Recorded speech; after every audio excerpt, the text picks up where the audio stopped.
The people who change your life the most are usually the ones you never notice looking back. Every weekday morning, my alarm went off at 4:45 a.m. Not because I was ambitious, not because I loved my job, because if I left my apartment at exactly 5:12, I could catch the first train downtown and reach Romano Holdings before anyone else. By 5:47 a.m., I was always standing in front of the same office door. The 23rd floor was silent at that hour. No ringing phones, no conversations, no executives pretending to be important. Just the hum of fluorescent lights and the distant sound of the cleaning crew finishing their shift. I balanced a cardboard tray with 2 coffees and walked toward the corner office. 1 black coffee.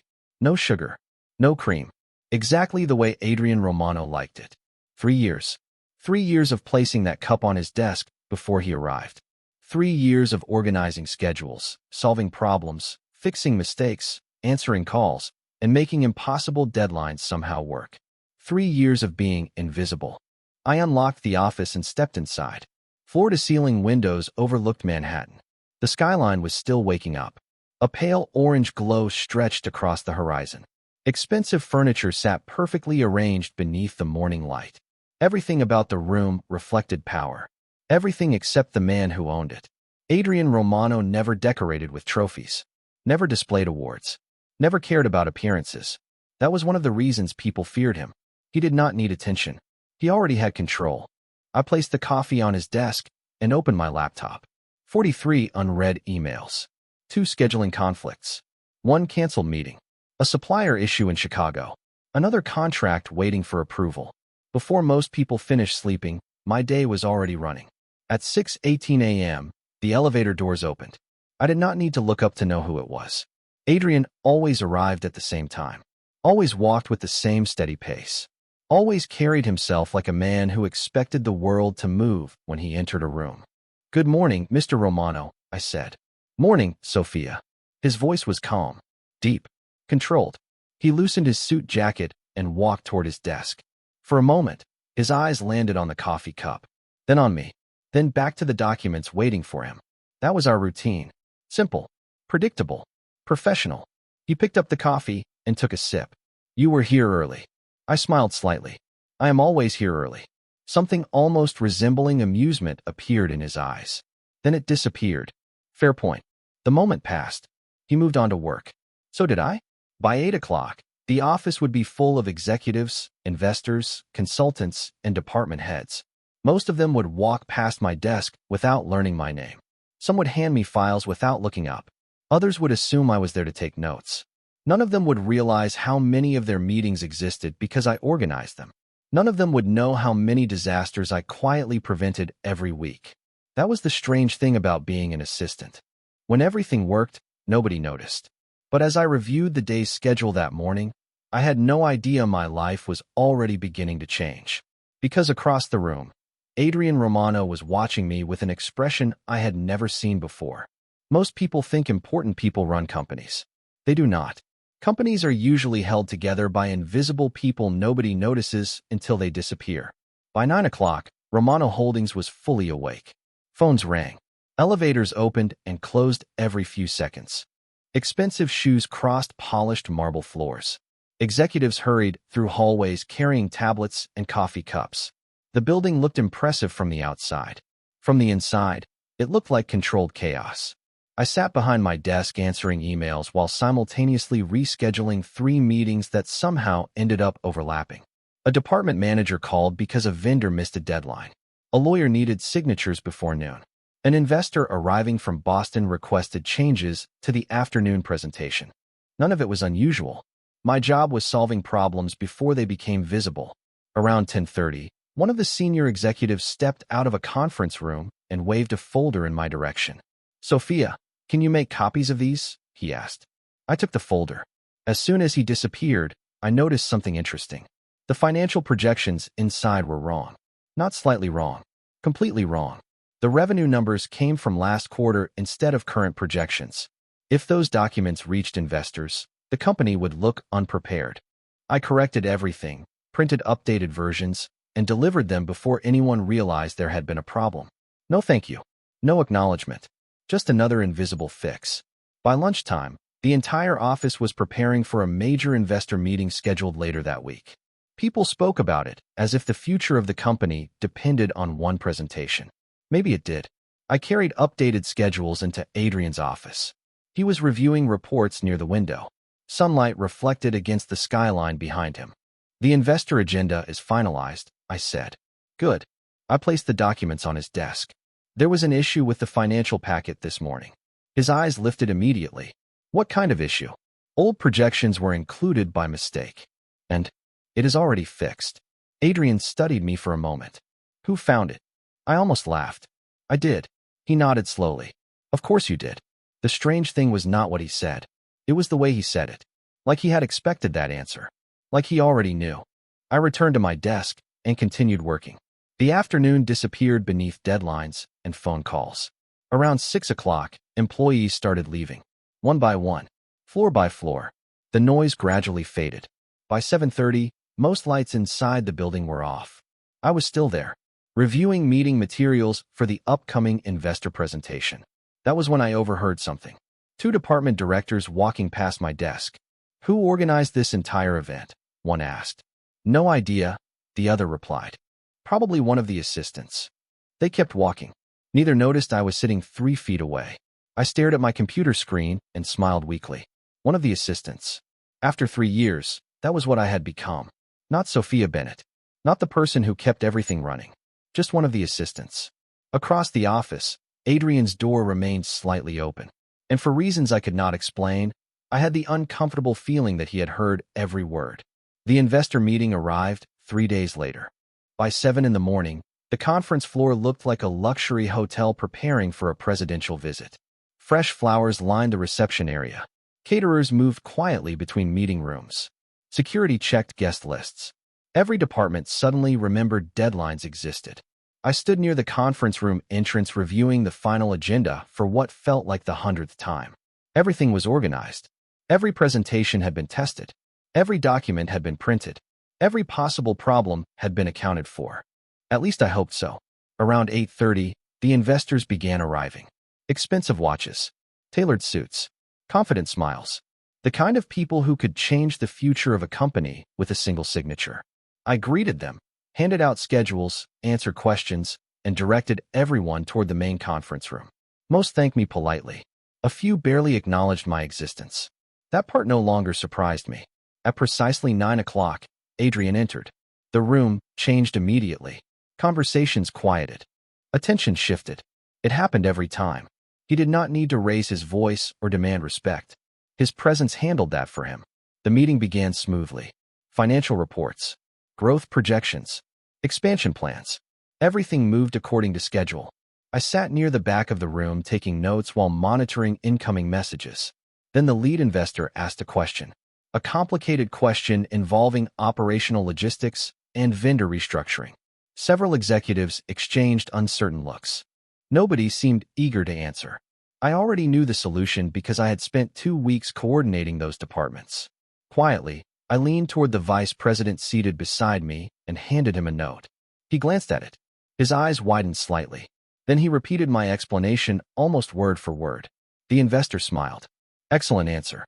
The vice president accepted the praise without hesitation. I looked back at my notebook. Another invisible contribution. Another problem solved. The meeting continued.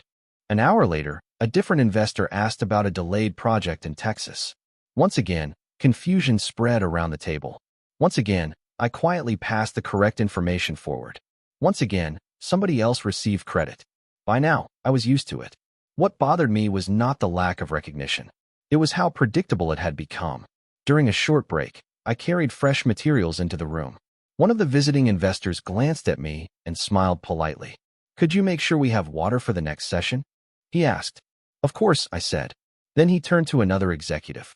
Your assistant seems very efficient. The executive laughed. She is good at keeping things organized. Keeping things organized. I almost smiled. If only he knew. As I placed the documents on the table, I felt someone's eyes on me. Across the room, Adrian was watching. Not speaking. Not correcting anyone. Just watching. His expression revealed nothing, which somehow frustrated me more. By late afternoon, the largest deal of the year was only one presentation away from approval. Everything depended on the final numbers. Everything depended on a file that had already been distributed. Then my phone vibrated. A message from accounting. I opened it and felt my stomach drop.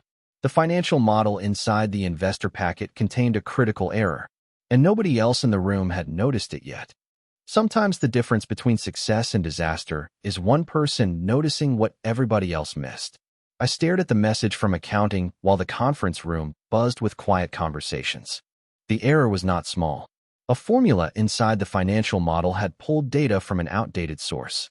The projected revenue growth shown to investors was nearly 8% higher than the real number. Not enough to destroy the deal. More than enough to damage trust if someone discovered it first. My heart pounded. Around the table, executives reviewed documents with complete confidence. None of them realized they were looking at incorrect information. I stood immediately and crossed the room toward the vice president who had taken credit for half my work all day. "There is a problem with the financial model," I whispered. He barely looked up. "Not now. It needs to be corrected before the next presentation." He sighed impatiently. "The meeting starts in 10 minutes. Then he turned away. Just like that. Dismissed. I felt frustration rise in my chest. Not because he ignored me. Because he was wrong. Every minute increased the risk. I looked across the room. Adrian stood near the windows speaking with two investors. Calm. Composed. Untouchable. For a second I considered staying quiet. After all, nobody expected the assistant to challenge senior leadership. Nobody expected the assistant to save the meeting. Then I remembered something my father used to tell me. If you know a bridge is unsafe, you do not stay silent just because somebody else built it. I took a breath and walked directly toward Adrian. The investors stepped aside as I approached. Several executives immediately noticed. The room seemed to grow quieter. "Mr. Romano," I said. Adrian looked at me. "What is it?" "We need 5 minutes before the final presentation." His expression did not change. "Why?" Every eye in the room seemed focused on us now. My pulse raced. "There is an error in the financial model." One executive laughed softly from across the room. Another shook his head. "The numbers were reviewed 3 times, someone said." I ignored them. Adrian did not. His gaze remained fixed on me. "Are you certain?" "Yes." The room fell silent. Then Adrian did something nobody expected. "Show me." I opened the file on my tablet and walked him through the discrepancy. The incorrect formula. The outdated source. The corrected figures. He studied the information for less than 30 seconds. Then he nodded once. "She is right." The reaction was immediate. Surprise flashed across several faces. A few executives suddenly became very interested in their notes. Adrian turned toward the room. "Delay the presentation by 10 minutes. Nobody argued. Nobody questioned him. The correction was made. The updated documents were distributed. The investors never saw the mistake. And the largest deal of the year moved forward without incident. As people returned to their seats, I quietly stepped back toward the wall, expecting everything to continue as usual. Invisible. Forgotten. The way it always had. But before the presentation began, Adrian looked directly at me in front of everyone and said 6 words I had never heard from him before. "Stay after the meeting, Sophia." Alone. The presentation ended with applause. Investors shook hands. Executives smiled as if they had personally carried the entire company across the finish line. By 6 o'clock, the conference floor began to empty. People gathered their laptops, exchanged congratulations, and headed home. I remained at my desk staring at my screen, trying not to think about the 6 words Adrian had spoken earlier. "Stay after the meeting, Sophia." Alone. The more I thought about it, the less I liked it. Not because I was afraid of him, because I knew how corporate life worked. When something unusual happened, it was rarely good news. At 6:30, the last investor left. At 6:45, the final executive stepped onto the elevator. The office became quiet again, just like it had been at dawn. I gathered a few folders and walked toward Adrian's office. The door was partially open. He stood near the windows overlooking Manhattan. The city lights stretched endlessly into the distance. For a moment, he looked less like the most powerful man in the building and more like someone carrying responsibilities nobody else could see. "You wanted to see me?" I asked. He turned. "Come in." I stepped inside and closed the door behind me. My heart beat faster than I wanted to admit. Adrian walked toward his desk and picked up a file. "How long have you worked here?" The question surprised me. 3 years. 3 years, 2 months, and 11 days. I blinked. You counted. I noticed things. The answer caught me off guard. For years, I had assumed I blended into the background. Apparently, I was wrong. Adrian opened the file and slid it across the desk. Do you know what this is? I looked down. My name appeared on the cover. Performance evaluations. Project summaries. Internal reports. My stomach tightened. Human Resources keeps records on everyone, I said carefully. Not records like these. He sat down. Every major project from the past 3 years. Every department issue you solved.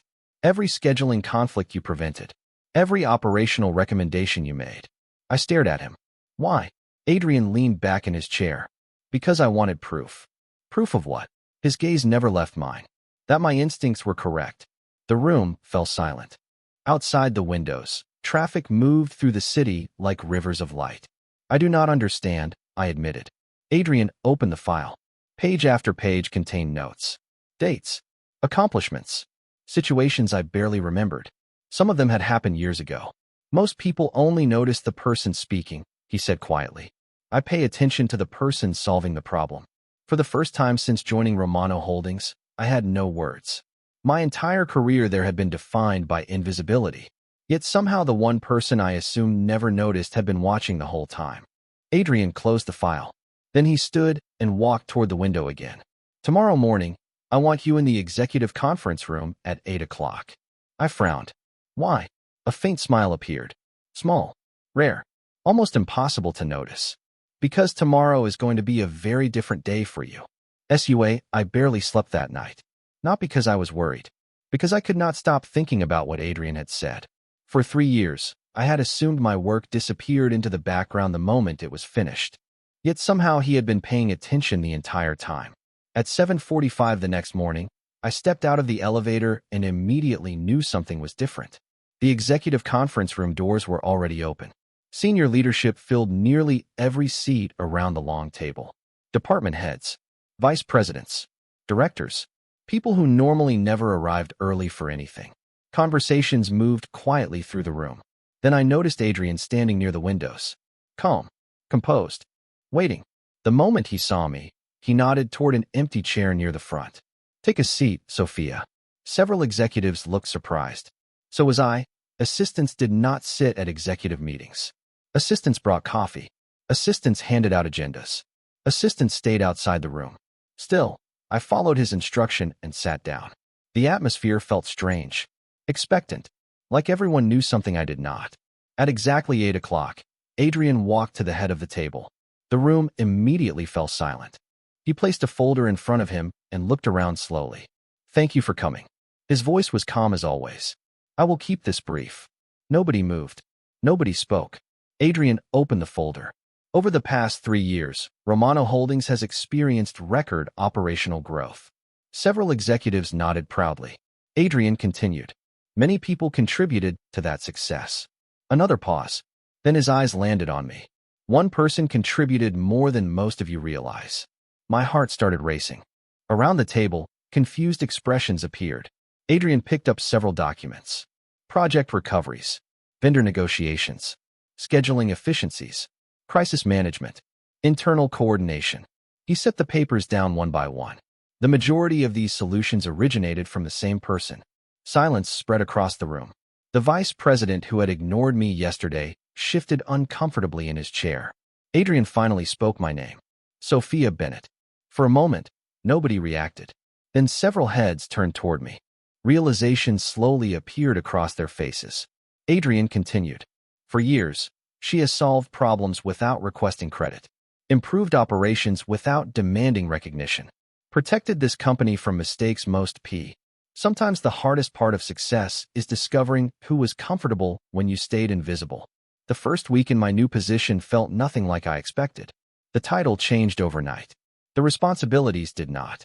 If anything, they multiplied. Instead of managing schedules, I was now leading strategy meetings. Instead of preparing reports, I was approving them. The office that had barely noticed me for 3 years suddenly seemed obsessed with my existence. Some people congratulated me sincerely. Others smiled a little too hard. A few could not hide their disappointment at all. On Monday morning, I entered the executive conference room carrying a folder and immediately felt the shift. Conversation stopped. Eyes followed me. Chairs that had once been unavailable suddenly had my name on them. Respect, I learned, often arrived wearing the same face as curiosity. During the meeting, Adrian remained exactly the same. He did not treat me differently because of my promotion. He challenged my ideas, asked difficult questions, expected detailed answers. If anything, he demanded more from me than before. Oddly enough, I appreciated that. Real respect is not lowering expectations. It is believing someone can meet them. Midway through the week, the company faced another problem.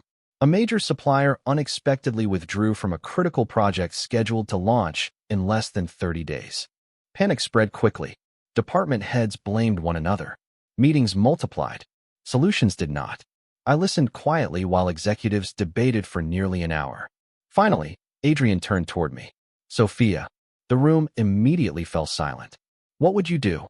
3 years ago, nobody would have asked that question. Now everyone waited for my answer. I opened my notebook. I would stop looking for a replacement supplier. Confused expressions appeared around the table. One executive frowned. Then what is your solution? I looked at the project timeline. We already have the solution. We are just ignoring it. 20 minutes later, I presented an alternative plan using existing partnerships the company already maintained. The numbers worked. The timeline worked. The strategy worked. By the end of the meeting, even the most skeptical executives were nodding. As people filed out of the room, I overheard something that made me pause. 2 department directors walking behind me. The same men who once called me one of the assistants. She saw that faster than any of us, one admitted. The other nodded. Adrian knew what he was doing. I kept walking, but a small smile appeared despite myself. Not because they finally approved of me. Because for the first time, they were seeing the person I had always been.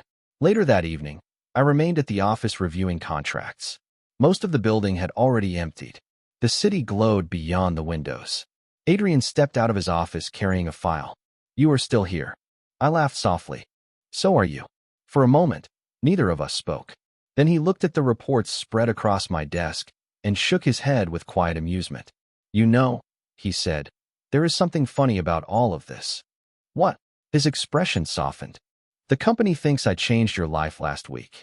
He paused. Then a faint smile appeared. The truth is, you have been changing this company for years. The following week brought something I never expected. Not another promotion. Not another meeting. Answers. Real answers. By then, most people in the company had accepted my new position. Some faster than others. But one question continued following me everywhere. Why me? Why had Adrian chosen that moment after 3 years of silence? The answer arrived on a quiet Thursday evening.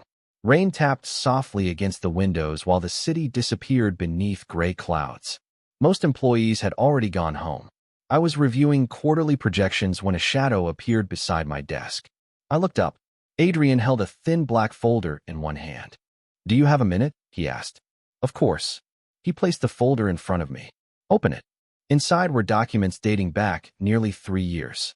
Project evaluations. Internal reports. Handwritten notes. At first, I did not understand what I was looking at. Then I noticed the names. Mine. Every document referenced me. Every recommendation. Every solution. Every improvement. I turned another page. Then another.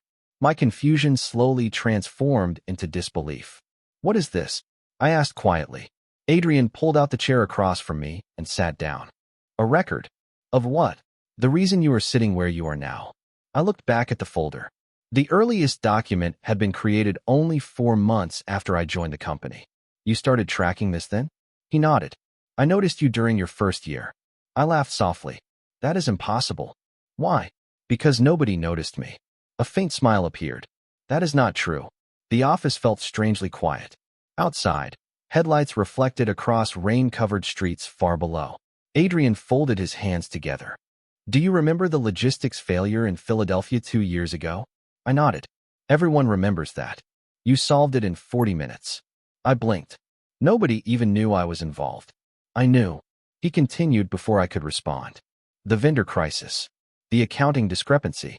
The expansion schedule. The investor recovery plan.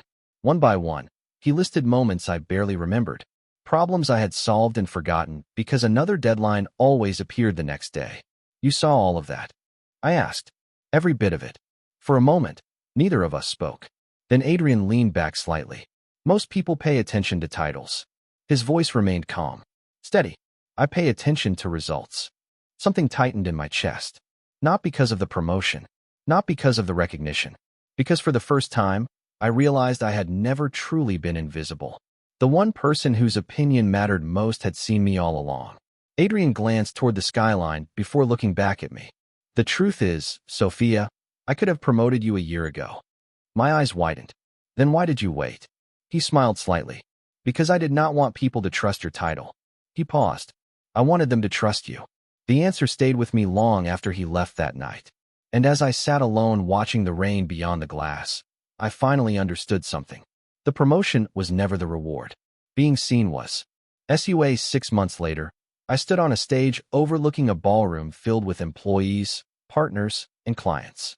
Floor-to-ceiling windows revealed the Manhattan skyline, glowing beneath the evening lights. Conversations filled the room. Laughter echoed across polished floors. Somewhere in the distance, a string quartet played softly. It was the annual company leadership event, and for the first time in my life, my name appeared on the program not as an assistant, but as a member of the executive team. The change still felt surreal. Not because of the title, because of everything that came with it. Confidence, trust, responsibility, a voice that people actually listened to. Looking around the room, I recognized faces that once passed my desk without a second glance. Now they stopped to ask questions, to seek advice, to thank me for projects we had completed together. The irony was almost funny. I had not changed very much. The world had simply decided to see me differently. My speech ended a few minutes later. Polite applause filled the room as I stepped away from the podium. I felt relieved more than proud. Public speaking had never been my favorite thing. As guests returned to their conversations, I moved toward the windows overlooking the city. Below us, thousands of lights stretched into the distance. A living map of dreams, failures, ambitions, and second chances. You looked nervous up there. I smiled before turning around. Adrian stood beside me holding a glass of sparkling water. Thank you for your support. A faint smile appeared. That was not a compliment. I laughed softly. Some things never changed. For a few moments,